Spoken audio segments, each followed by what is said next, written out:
أهلا وسهلا بكل المتابعين الكرام، والنهاردة معانا بشرى لكل أصحاب المخالفات وبلاغات التغيب داخل المملكة أو بلاغات الهروب.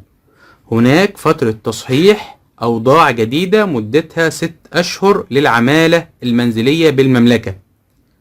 هقول لك على الرسوم وهنعرفك هي لمين الفترة التصحيحية دي، والفئات التي لا تنطبق عليها تصحيح الأوضاع، والشروط الأساسية علشان تستفيد من المبادرة، وخطوات تصحيح الأوضاع، وهتبدأ من فين وإزاي. وكمان هقولك على حاجة مهمة في نهاية الفيديو. ويلا بينا على التفاصيل، ولكن في البداية ما تنساش اللايك الجميل والاشتراك في القناة علشان يوصلك كل جديد أول بأول.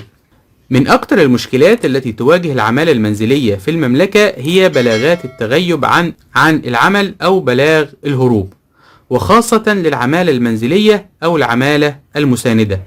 النهاردة وزارة الموارد البشرية أعطت مهلة 6 أشهر إضافية لتصحيح أوضاع العمالة المساندة أو المنزلية التي سجل ضدهم بلاغ تغيب عن العمل، وذلك اعتبارا من 11 من شهر نوفمبر حتى 11 من شهر مايو 2026.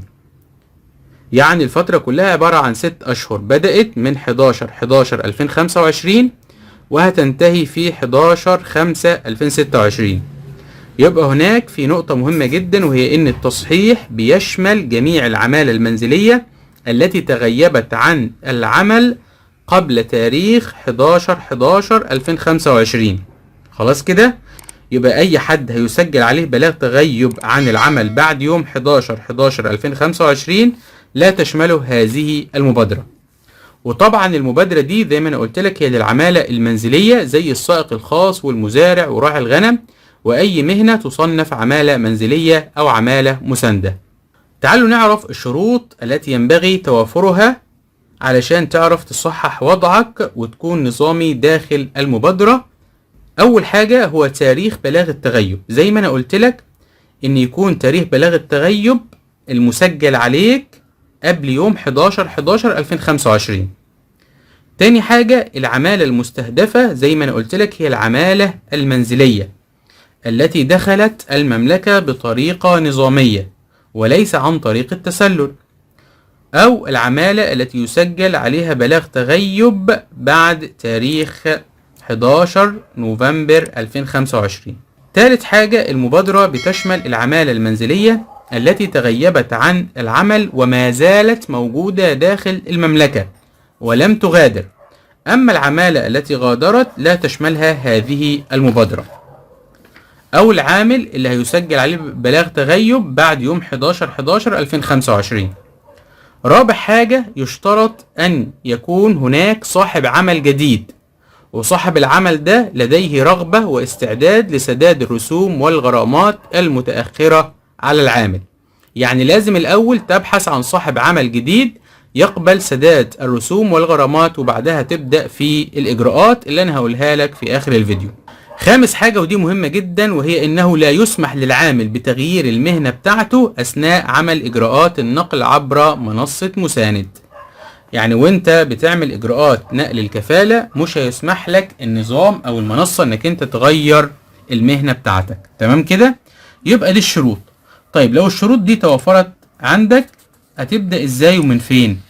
بص كده، اول خطوة في تصحيح الاوضاع هو انك انت بتبدأ تدور عن صاحب عمل جديد يقبل انك انت تنقل عليه كفالة وعنده استعداد لدفع الرسوم والغرامات الموجودة عليك والمتأخرة عليك. اول ما تلاقي صاحب العمل ده، صاحب العمل هيبدأ في الدخول على منصة مساند، وهيقوم بتقديم طلب نقل خدمات عبر المنصة وبيسجل بياناتك كعامل. دي أول خطوة. بعد كده أو تاني خطوة، بمجرد ما صاحب العمل يقدم الطلب ويستوفي بياناتك، هتقوم أنت كعامل بالدخول على منصة مساند، هتلاقي ليك إشعار هتبدأ إنك أنت توافق على طلب نقل الخدمات.